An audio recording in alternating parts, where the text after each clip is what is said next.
para que a gente faça o que eu acabei de falar. Não só venhamos a entender, mas que a gente venha praticar. Amém? Feche seus olhos.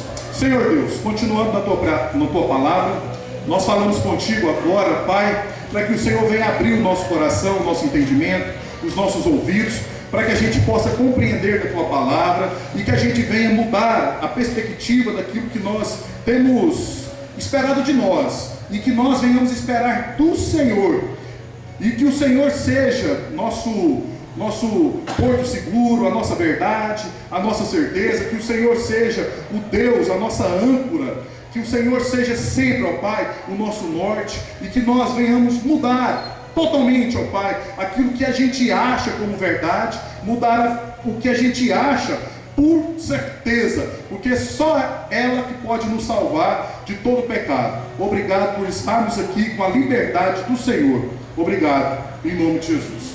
Amém? Amém. Santo é o Senhor. E o que eu quero falar aqui um pouco, irmãos, já pode abrir, está lá em Romanos. Quando a gente fala de Romanos, Romanos é um livro, um dos livros, né, mais estudados da Bíblia e o menos compreendido. Dentro do entendimento assim, porque foi escrito em uma época onde que as pessoas tinham muita religiosidade impregnada, o ranço do Antigo Testamento, e quando Deus levantou alguns homens ali em Roma, ali naquele local, para anunciar o Evangelho, anunciar um Cristo, anunciar algo totalmente diferente daquilo que o povo estava acostumado. O pessoal estava acostumado o famoso, a velha, existe, o pessoal hoje fala a velha política, mas estava acostumado ao velho religiosidade. A velha religiosidade no sentido assim, que era dano que eles recebiam. E na época do Antigo Testamento estava tudo certo. Era dano que recebia. Era através de sacrifício que Deus trazia a cura, a revelação, a palavra. Estava tudo certo. Só porque mudou e as pessoas não mudaram. O Deus continua o mesmo, mas ele mudou da forma do qual ele deveria fazer algo para sanar aquilo que era barganha, aquilo que era troca, aquilo que era conveniente a nós, homens pecadores, buscávamos agradar a Deus através de rituais, esses rituais propriamente direcionados de Deus, e esses rituais começaram a fazer sentido naquele momento, depois mudou o sentido, mudou a forma de cultuar a Deus, e foi a dificuldade onde que homens que foram levantados por Deus, de levar o Evangelho de uma forma crua, de uma forma simples, e as pessoas que eles queriam complicar aquilo que era simples. E até hoje a gente tem sentido esse ranço maligno das pessoas querendo barganhar com Deus, pessoas querendo dar algo que Deus não quer, sacrifício, coisa que Deus não quer oferecer tantos tributos a Deus, qual Ele não quer, e nós perdemos o nosso tempo, e Deus também, no sentido assim, bem filosófico, né? Ele perde o tempo também, como se ele perdesse tempo, se Ele é o próprio tempo, né? Só para a gente entender. Então essa perda de tempo da igreja contemporânea de 2019, ela tem tido esse ranço, essa bagagem que foi trazendo ao longo dos anos, e acaba trazendo desconforto, não para mim, mas sim desconforto para Deus, que é um dos piores desconfortos que pode ter. E quando a gente fala sobre isso, uma palavra que eu gostaria que vocês entendessem, o que eu quero falar hoje, se for dar um tema, podemos colocar assim aquilo que é difícil de ser falado, mas a ira de Deus. E quando a gente fala de ira, a gente conhece pessoas que se ira fácil, pessoas que são mais iradas por natureza, outras menos, e a gente quando vê uma pessoa, um homem, uma mulher, né, o patrão irado, a gente fica temeroso daquilo que pode sair daquela ira. E às vezes essa ira ela pode existir, mas quando ela perde o seu controle, onde que há o problema. Então, se nós temos medo da ira dos homens, deveríamos refletir os nossos conceitos e ter literalmente medo da ira de quem? De Deus. E quando a gente fala de ira de Deus, é difícil.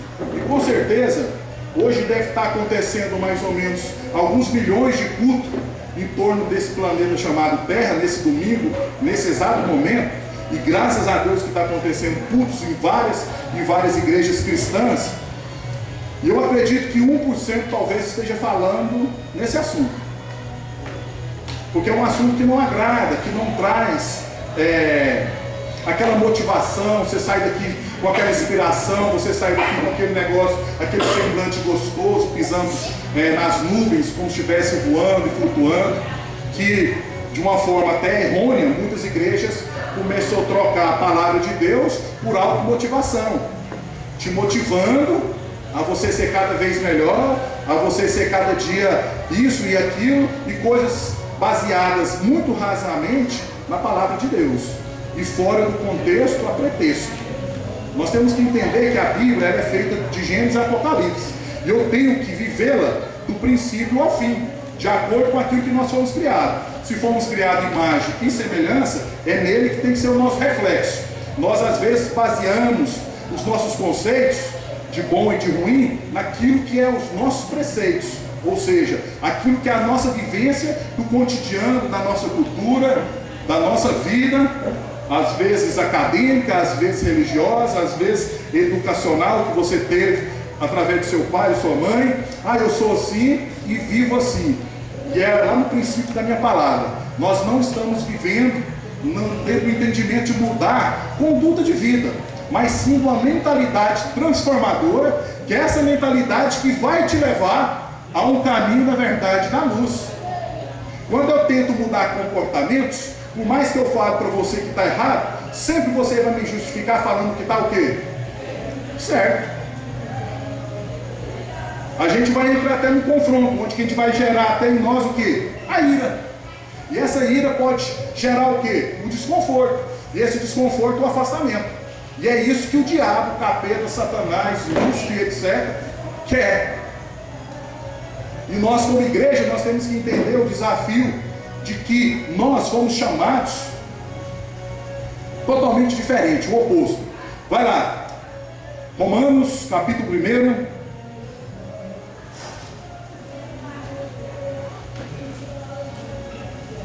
Versículo 16. Romanos 1,16 diz o seguinte: não me envergonho do Evangelho. Olha só. Não. Aqui quem está falando é Paulo. Paulo está dizendo, batendo o peito, dizendo o seguinte: eu não me envergonho do Evangelho. Aí ele dá a explicação. Porque é o poder de Deus para salvar, olha só, para a salvação de todos aqueles que nele crê.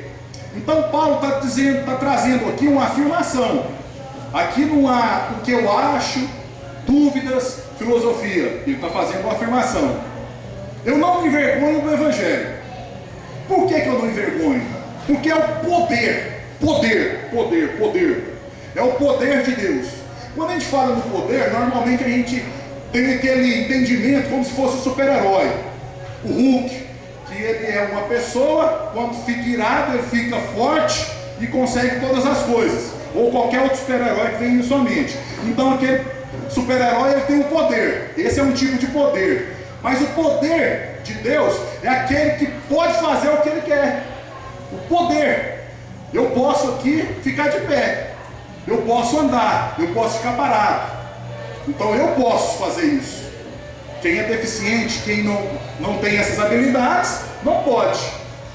Não quer dizer que ele seja menos ou mais do que eu. Uma pessoa que anda ou que não anda. Amém? Amém. Mas aquele que pode, diz aqui Paulo, que ele não envergonha do Evangelho, porque é o poder de Deus, porque Deus ele pode todas as coisas naquele que nele crê. Automaticamente nos traz uma reflexão que Deus ele não pode naquele que não crê. Porque aquele que não crê não será salvo. Isso não é dom de Deus, é algo gratuito, é algo que é graça. Vamos entender esse negócio, irmão. Não quero te confundir, pelo contrário, eu quero te trazer clareza.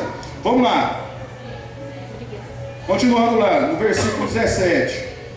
Porque no judeu, pois, do grego, porque no Evangelho é revelada a justiça de quem? De Deus. Porque no Evangelho é revelado a justiça de Deus, uma justiça do princípio ao fim. Irmãos, olha aqui para mim. Quando a gente começa a entender aquilo que Paulo estava trazendo, que ele não envergonha do Evangelho, é porque ele estava trazendo, dentro do entendimento daquele momento que ele estava vivendo, ali aproximadamente quase 2000 anos atrás, que no contexto da sociedade, do local geográfico, Roma, ele colocou aqui judeus, ele colocou aqui gregos, que são pessoas inteligentes, estudiosas, colocou romanos, os romanos, pessoas fortes, determinadas, colocou pessoas aqui nesse contexto geográfico, na cultura daquele momento, onde nascia um Salvador no meio do nada, no meio da imundície, onde tinha esterco de vaca, onde tinha bichos, vacas, cavalos, animais, uma manjedoura.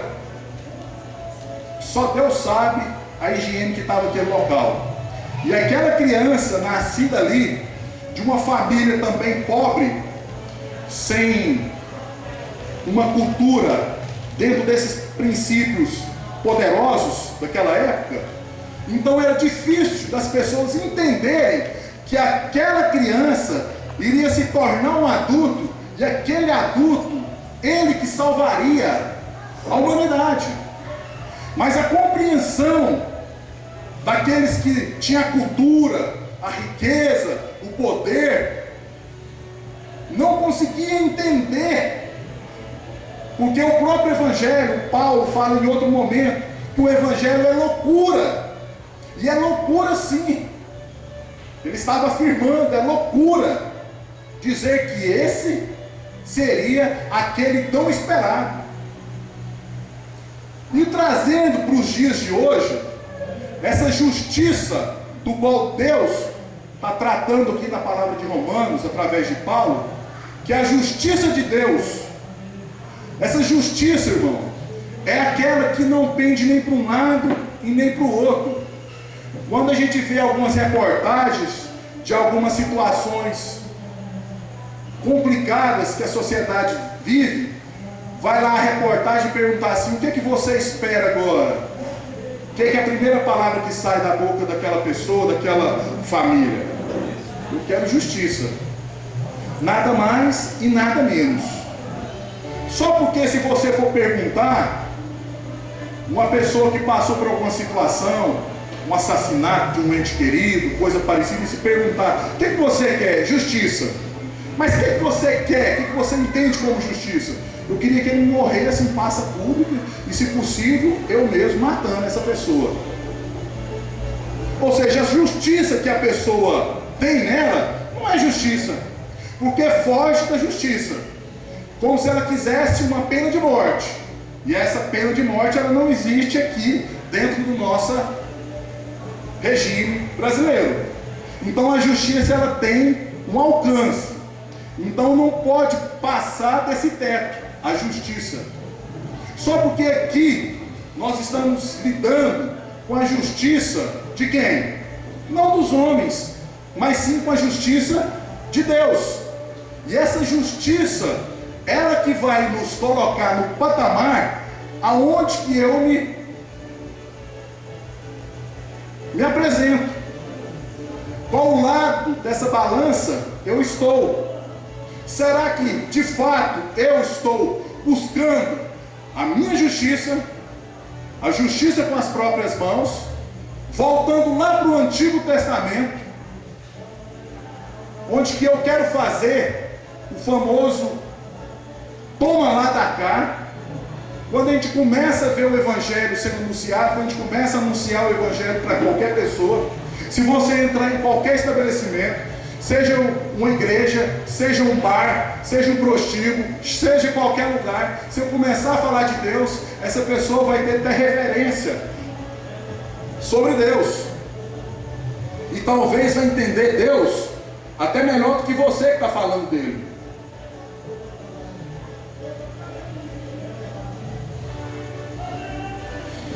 E principalmente se você entrar em um estabelecimento, ou melhor, um local, entrar numa igreja e começar a falar de Deus, evangelizar os próprios crentes, que praticamente é isso que a igreja hoje virou, a gente pregar para crente e convencer ele que ele está errado, e ele tentar justificar para os líderes que ele está certo.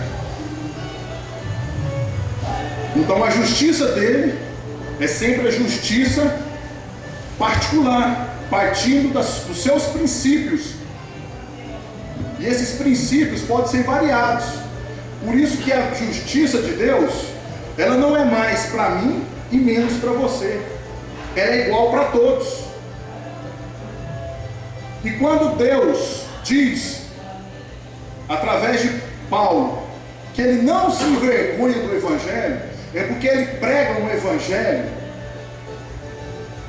que muitos estão passando vergonha, que é o Evangelho da verdade, que é o Evangelho literalmente cru, nu, desnudado, que esse é o Evangelho que vai de impacto ao seu coração, e só ele que é capaz de transformar a sua vida, só ele é capaz de mudar os seus preceitos, os seus conceitos, as suas vaidades, os seus achômetros.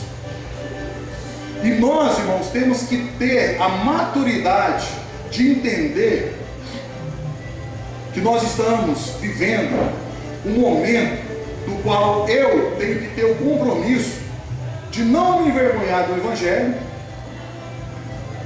para que eu possa ministrar esse Evangelho para os outros, e que esses outros sejam impactados com esse Evangelho, e que ele não tenha vergonha de evangelizar outros. Eu não estou falando no sentido, irmão, de você pegar um microfone, entrar dentro do ônibus, ir numa praça pública, ir numa feira e começar a gritar: Jesus te ama. Talvez isso é uma das milhares e milhões de formas de Deus agir. Se ele te chamou para isso, está tudo certo. Mas eu não estou te falando desse negócio: eu estou com vergonha, não sei se eu vou. Mas não, é daquele negócio de ser transformado de fato. Às vezes a gente convive tanto dentro de igreja e a gente fica deparando com situações que não poderia ser deparado. É como se eu pedisse aqui agora o Cícero para dar uma palavra: pega esse microfone, continua aqui que eu tenho um compromisso ali. Falar: não estou preparado. Se ele nasceu para isso, o propósito de anunciar a palavra, pregar a palavra, etc. Não, ok, eu tenho que me preparar antes, isso, aquilo. Não, ele foi chamado. E está tudo certo. Aí você pede para outro orar. Ora aí para nós aí. Aí a palavra que jamais você poderia ouvir, a pessoa fala assim: eu não sei orar. Às vezes eu sei, mas eu não quero. Aí eu não quero, mas eu estou com vergonha. Então vai começando com palavras e palavras e palavras que vai totalmente contrário a esse negócio aqui, que a gente chama de Bíblia. A gente chama a palavra de Deus, a voz de Deus. E quando a gente é chamado para esse propósito, nós temos que honrar aquilo que nós somos chamados. E Deus, Ele está atrás dessas pessoas, que está disposta, dentro do entendimento mais profundo, passar vergonha, como Ele passou lá na cruz, nu, mas em prol de outro. E nós temos que bater no peito, irmãos, e entender que nós temos o privilégio, foi falado isso aqui essa noite, de nós, sermos nós, e nós temos a liberdade de fazer esse negócio. Temos liberdade. Ao mesmo tempo que acontece um forró ali, acontece um culto aqui, acontece uma... Você entendeu? A liberdade que poucos lugares têm. E está tudo certo. Esse é o Deus que nós servimos.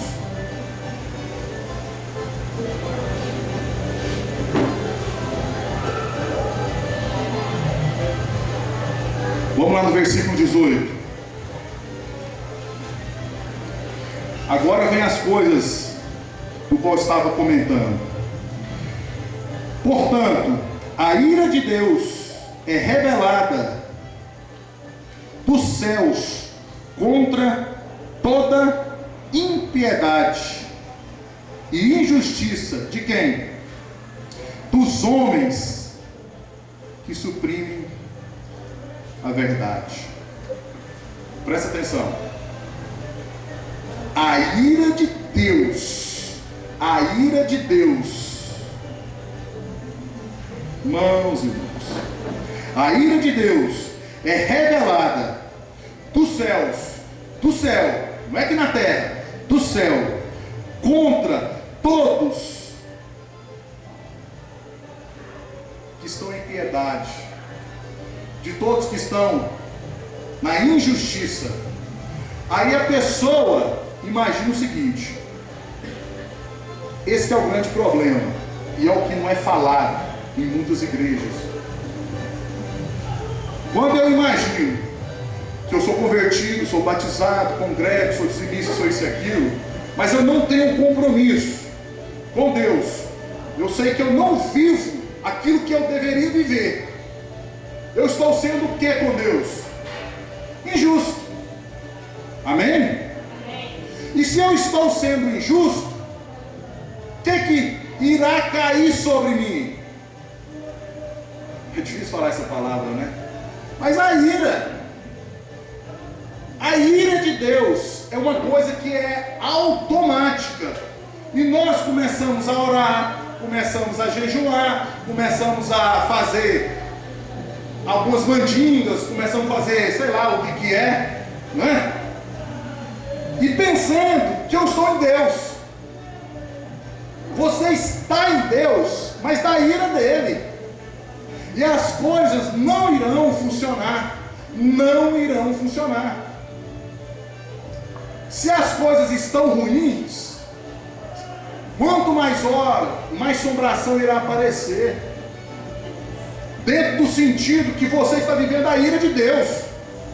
Não é porque Deus quer, é porque Deus é. Deus é. Não é que Ele faz isso, é porque Ele é. Como Deus é amor, Deus é justiça, Deus também é a ira. Como Deus começou a ver uma nação toda pecaminosa, a gente vê lá no começo, nos evangelhos, lá em Gênesis, a gente vê a Torre de Babel, a gente vê as situações, a gente começa a ver, e Deus fala assim: cara, eu vou eliminar todos, porque eu estou simplesmente irado. Só porque dentro dessa ira também está o amor, está a justiça. E Deus, ele não poderia eliminar os homens de uma forma total e absoluta, porque ele é justo. E ele viu um que era justo. E graças a Deus, e graças a Noé, que estava ali com o coração voltado a ele. Então Deus fez um raio-x do planeta Terra para encontrar alguém. Falou: a minha vontade é continuar o que eu iniciei, mas como eu não posso, porque eu não faço as minhas vontades, porque eu sou a justiça, a verdade, a vida, a ira, então eu tenho que eliminar todos. E encontrou dentro dele ali um homem chamado Noé, que mudou a história. E a gente começa a entender, irmãos, se esse mesmo Deus hoje passar um raio-x santo, não no planeta, mas no CNA, Sal da Terra, Parque Flamboyant,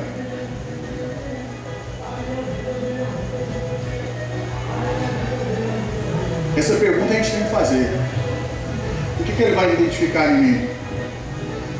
Você está lembrado, para quem assistiu Os Vingadores, os últimos, que fazia assim. Irmão, queria Deus purinho, queria ter muita revelação naquele negócio, né? Mataram a metade, a historinha lá, né? Mas se fosse por mim, teria feito tudo, começasse tudo de novo, ou não começasse.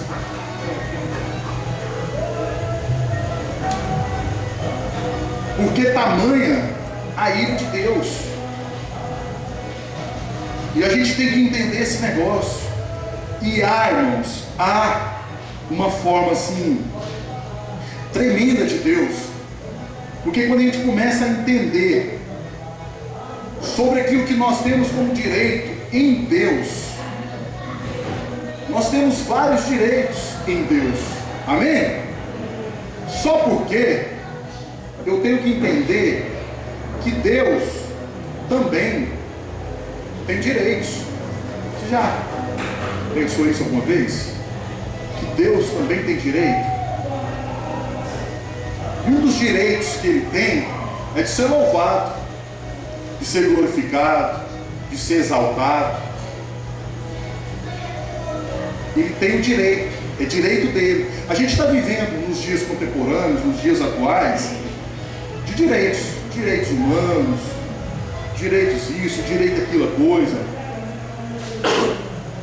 direito civil, direito, não dá tantos direitos. O povo reivindicando direito. Ok. Só porque quem vai na justiça falar que eu fui culpado ou inocente, ou fui liberto ou estou preso, enfim, ou condenado, é Deus. E às vezes a gente avalia, a gente quer uma avaliação não de Deus, mas a gente quer uma avaliação de quem? Dos homens. Irmão, e não adianta, qualquer coisa que o homem pensar a seu respeito, você está lascado. Seja bom ou seja ruim. A gente viu esses dias os famosos passando por uma situação complicada. Neymar foi acusado de estrupar aquela moça. Aí ele foi para a internet falar a sua versão. E a população ou o mundo o julgaram. De um lado, do outro lado. Ele está certo, ele está errado. Mas não interessa. Ele pensou que ele está certo. Ele estava no mundão lá, está pensando que o julgamento ele tinha que falar, esclarecer alguma coisa para entender o lado dele. Mas se lá, no dia do julgamento, o juiz olhando para aquela moça, olhando para ele, bater o martelo e falar A ou a B, acabou. Não interessa o que o povo acha ruim ou acha bom. Não interessa. O juiz determina quem estava certo através das provas e tudo mais. Acabou. Ele pode recorrer, ou ela pode recorrer algumas vezes, mas chegou ali aí em cima do teto, acabou. Não há mais como recorrer. E esse teto que a gente está falando, o Supremo e tudo mais, a gente vê muito falar isso. Quando eu era criança eu nem sabia que existia esse negócio. Na minha adolescência. Para mim todo juiz era juiz. Até juiz, apitar futebol tinha mais direito que tudo, né? Enfim. Aí, irmão, quando a gente fala desses direitos, e dessa justiça, e desse direito, Deus também tem esse direito.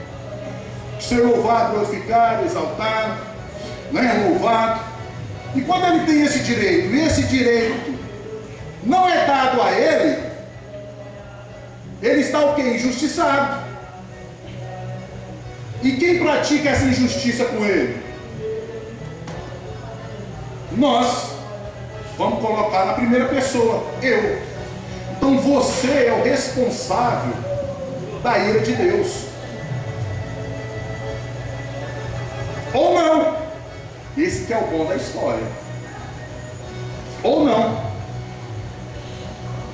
E quando a gente começa a entender, irmãos, que a vida é muito mais complexa no entendimento daquilo que Deus quer fazer através da sua igreja, é muito maior do que nós imaginamos. Então às vezes nós estamos causando mais coisas negativas do que positivas. Às vezes como igreja nós estamos fazendo mais um desserviço do que serviço.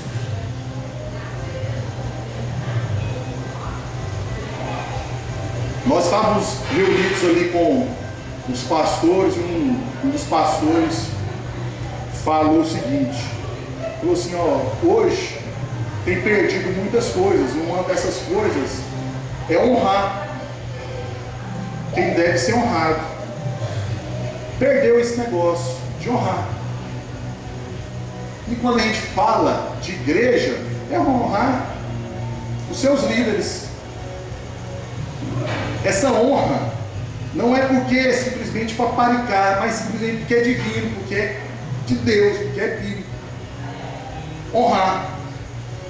Então faltou essa honra. Se falta a honra para um simples líder, um presbítero, um pastor, enfim, imagina honrar a Deus. Então a gente vê esse distanciamento. E esse distanciamento, irmãos, ele é sério. Vamos abrir, voltar um pouquinho lá em Efésios.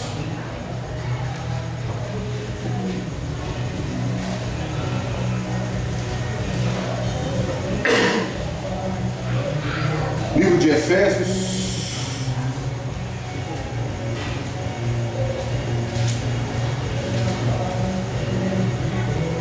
capítulo 2.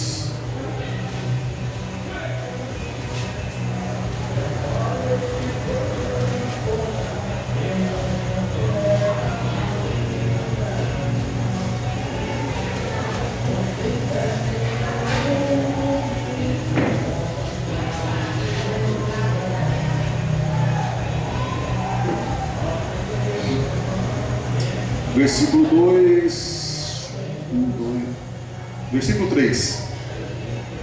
Vamos lá, Efésios 2, 3.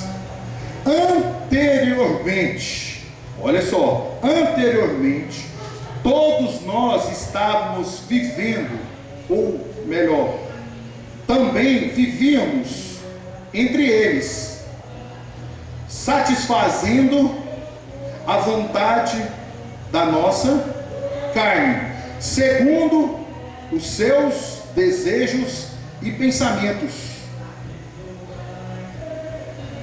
como os outros.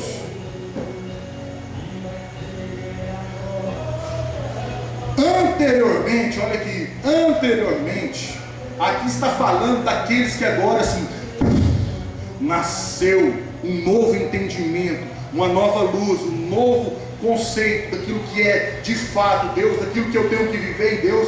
Agora eu já não mais, ou seja, anteriormente eu também tinha aquilo que trazia a ira de Deus. Agora eu mudei, eu não tenho mais esse coração, porque de fato agora eu sou convertido não só nas atitudes. Mudar meu jeito de vestir, meu jeito de falar, isso é besteira pura. Mudar assim na sua mentalidade. Mudar a sua mentalidade do entendimento daquilo que você de fato foi chamado. Isso que é o diferencial de tudo, irmãos. Da gente honrar aquilo que é para ser honrado.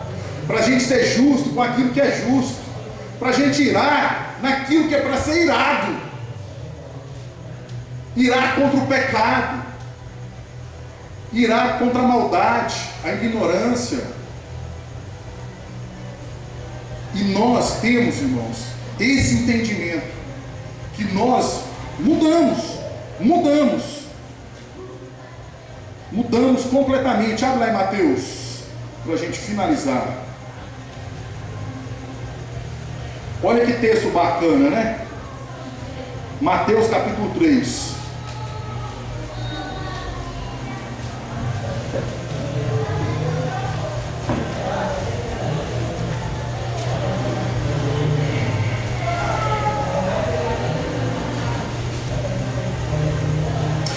Versículo 2. Mateus 3:2 diz o seguinte: ele dizia: arrependei-se, pois o reino dos céus está o quê? próximo. E Ele te convida nesse exato momento. Hoje é que dia? 14 de julho de 2019. Parque Flamboyant, nessa igreja, nessa cadeira que você está sentado. Ele te convida a você a se arrepender, porque Ele está breve, Ele está à porta. Anteontem, a gente teve, eu e a Negona, nós tivemos um velório de um dos nossos amigos de infância, de juventude, de igreja, muitos anos convivendo junto, muitos anos, faleceu, morreu. E eu vi ali o desconforto ali daquele ambiente, cheio de gente frequentador de igreja. Mas de fato, sim, ver Deus vai me complicar, principalmente no defunto, que estava afastado anos-luz, estava vivendo tudo menos a glória de Deus. Mas foi lamentável ver essa situação. Se olhava, sentia pena. Como diz um amigo meu, nem pena, a galinha toda. Lamentável, porque Deus, Ele pode vir para você nesse exato momento, irmãos. Se arrependa dos maus caminhos, se arrependa hoje, se arrependa, literalmente, cria vergonha na cara e se arrependa, porque Cristo, Ele fez toda a história simplesmente para te tirar da imundície, para te tirar desse mundo pecaminoso, de maldade, de lascívia, de engano, de prostituição, de droga, de tudo aquilo que o mundo te atrai com muita força, e você cai, e dizendo, estou forte, estou firme. Mentira. Se arrependa, literalmente, entregue seu coração a Deus, fala assim, eis-me aqui, eu quero algo novo. Eu quero entender Jesus, eu quero alimentar Jesus, eu quero viver a vida de Jesus, eu quero ser o cara mais doido, eu quero ser a mulher mais louca por Jesus, eu quero viver ansiosamente a graça de Deus, vou anunciar o Evangelho, porque eu ando por caminhos tortos, e nesses caminhos tortos Deus vai me colocar curado, para que eu possa alcançar essas pessoas, e não com o meu péssimo testemunho.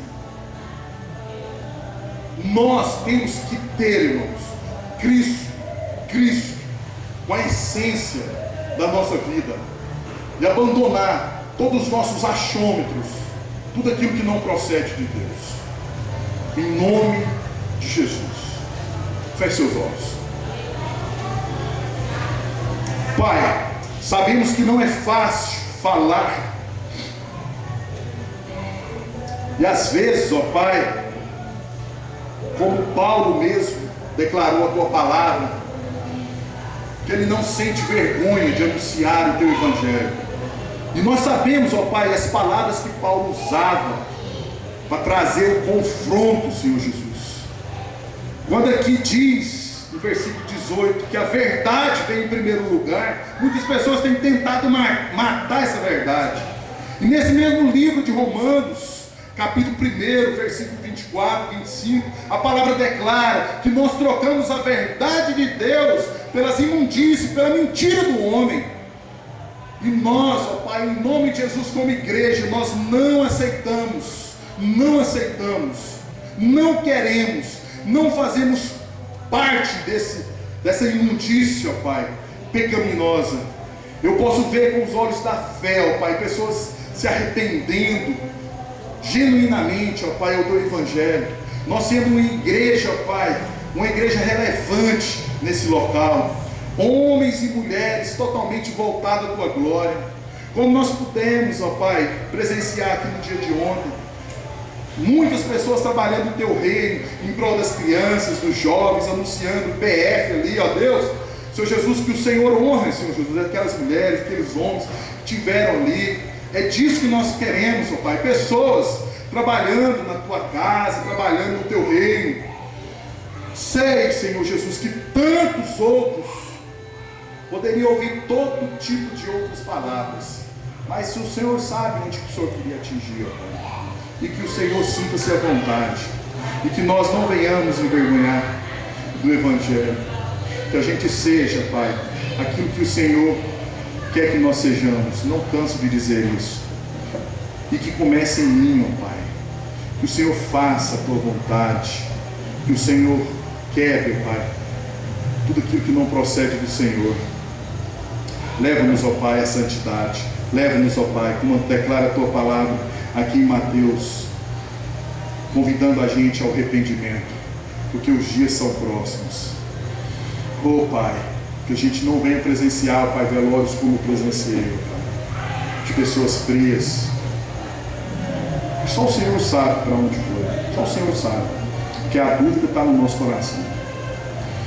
Oh Pai amado, que a gente seja um povo do qual o Senhor tem orgulho, que o Senhor jamais irá ter a ira voltada conosco, mas pelo contrário, a felicidade, o orgulho, o prazer, a satisfação, a felicidade, o sorriso, a alegria, o braço, o apertar de mãos, ó Pai. Oh Deus, é tudo isso que nós queremos como igreja. Em nome de Jesus, e cremos nisso, ó Pai, verdadeiramente. Em nome de Jesus. Amém. Amém. Obrigado, meus irmãos.